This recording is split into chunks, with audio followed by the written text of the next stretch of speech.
नअबुदु व नसल्ली अला रसूलिल करीम अम्मा बाद औज़ु बिल्लाहि मिनश शैतानिर रजीम बिस्मिल्लाहिर रहमानिर रहीम। ख्वातीन व हज़रात, गौर सरफराज कुरैशी आपकी खिदमत में हाज़िर है और सलाम अर्ज़ करता है।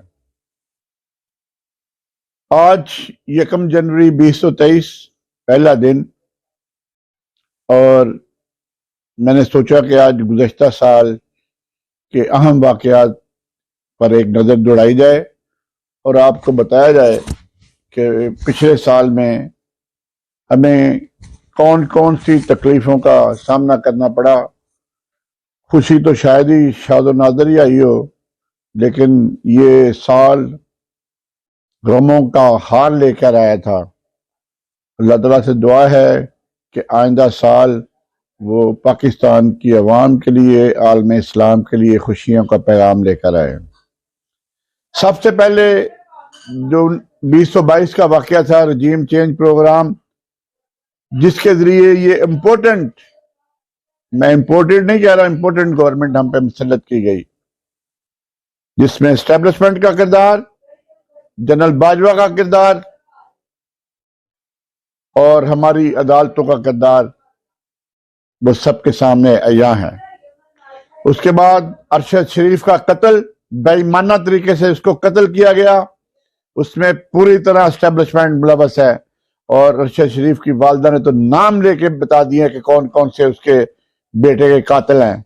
जिस तरह उसको शहादत मिली और फिर जिस तरह अवाम ने उससे मोहब्बत का इजहार किया, वो भी एक अपनी जगह एक अलग तारीख रकम की गई है। उसके बाद आजम स्वाति के साथ जुल्म सितम के पहाड़ शुरू किए गए। आजम स्वाति के खिलाफ दर्जनों FIR दर्ज की गई, सिर्फ ये कि उसने एक बंदे का नाम ले लिया था। और जिस तरह उसकी क्वेटा में वीडियो बना के उसकी बेटी और बच्चों को भेजा गया, डूब मरने का मकाम है इस गवर्नमेंट के लिए, और जो अपने आप को एस्टेब्लिशमेंट वाले कहलाते हैं। असल में तो एक ही बंदा करने वाला है, बाकी तो सारे डोर हिलाते हैं, जैसे वो पीछे से हिलाता है वो डोर हिलाए जाते हैं। उसके बाद इमरान रियाज खान सहाफी के साथ जो कुछ किया गया, दर्जनों FIR दर्ज की गई, उसको दर बदर खाक बसर किया गया, कभी एक शहर कभी दूसरे शहर, मजाक बनाया हुआ था। उस पर चीफ जस्टिस पाकिस्तान ने एक्शन लिया और फिर उसको लाहौर हाई कोर्ट से जमानत मिली। और फिर पंजाब की गवर्नमेंट ने कभी हमजा कभी परवेज लाई, कभी हमजा कभी परवेज लाई, यही ड्रामेबाजी चलती रही। आसफ जरदारी ने पंजाब में खरीदो फरोख्त का बाजार गर्म किया हुआ है और अभी तक जारी है। अभी भी चीफ मिनिस्टर पंजाब को इत्मीनान का वोट ले रहा है कौसबाई असम्बली से। और कल रात को बाप पार्टी के अरकान को पीपल्स पार्टी में शामिल करवाया गया और MQM वालों को इकट्ठा किया गया ताकि इमरान खान को किसी न किसी तरीके से नुकसान पहुंचाया जा सके।